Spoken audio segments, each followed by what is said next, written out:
Savol: ma'lum bir hududdagi o'simliklar populyatsiyasida gullarning qizil rangda bo'lishi chala dominant belgi hisoblanib, oraliq holatda gullarning rangini pushti, retsessiv holatda esa oq rangda bo'ladi. 10 mingta o'simlikdan iborat ushbu populyatsiyada demak P teng 0.6 ga Q teng 0.4 ga teng.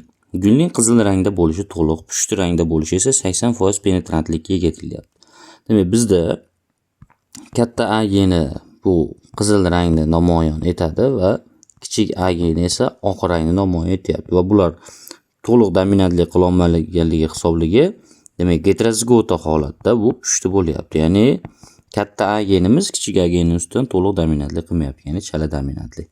3 ta belgi bor va bizda borki, demak katta A genini uchrash chastotasi 0.6 ga, kichik A geni uchrash chastotasi esa 0.4 ga teng ekan. Va bizda yana bor penetrantlik bor. Ya'ni gulning qizilligi, qizil faqatgina gamazigota dominant bo'la oladi xolos. Bu to'liq penetrantlik. Bu degani 100%. Qizil mana shu gamazigota dominant geniga ega bo'lgan hammasi 100% qizil holatda bo'ladi. Xo'p, endi ikkinchisi pushti rangda bo'lishi esa 80% penetrantlikka ega. Pushti bu heterozigota edi. Demak, heterozigotani 80% pushti xolos. Chunki penetrantlik mana shu 80% berilyapti. Qolgan 20% esa bu oq deyilgan. Ya'ni qolgani oqqa qo'shilib ketadi o'z-o'zidan. Xo'p, endi bizda berilayotgan savollarda demak A savolda populyatsiyada qizil va pushti gul o'simliklar farqini aniqlang deyilyapti. Demak, qizil bo'lish uchun katta A bo'lish kerak. Bu pi kvadratga to'g'ri keladi. Demak, 0.6 ning kvadrati bu 0.36, bu degani 36%. Demak, 10 mingtani 0.36 ga ko'paytirsam 3600 ta demak qizil gulli bo'lgan. Va 100% penetrantlikka ega bo'lgani uchun 3600 taning hammasi bu qizil bo'la oladi. Xo'p, endi undan keyingisi pushtini so'rayapti, ikkalasining farqini. Demak, pushti bu heterozigota. Bu 2 pi q ga to'g'ri keladi. Demak, 2 ko'paytirilgan 0.6 ko'paytiruv 0.4. Demak, bu 0.48 chiqadi. Bu degani 48%. Demak, 10 mingta organizmni 48% ni oladigan bo'lsak, endi 0.48 ga ko'paytirsak 4800 ta. Endi 4800 taning barchasi bu pushti emas, chunki penetrantlik bor. Demak, 4800 tamiz bu 100% edi.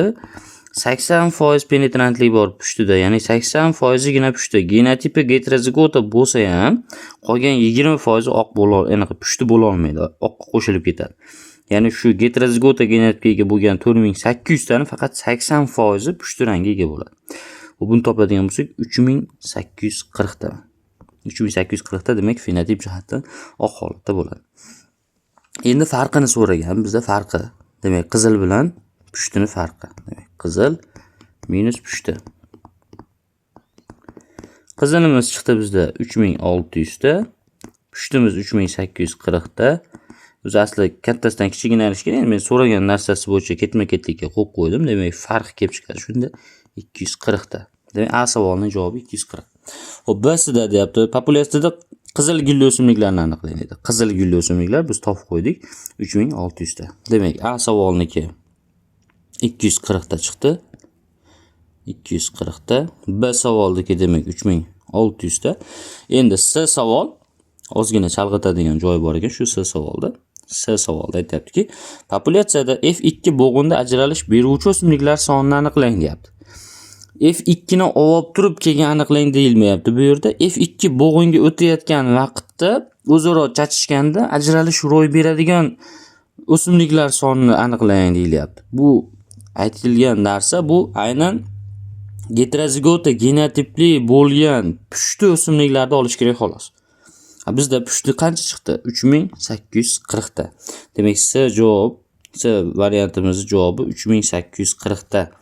Ya'ni biz 4800 taning barchasini ola olmaymiz.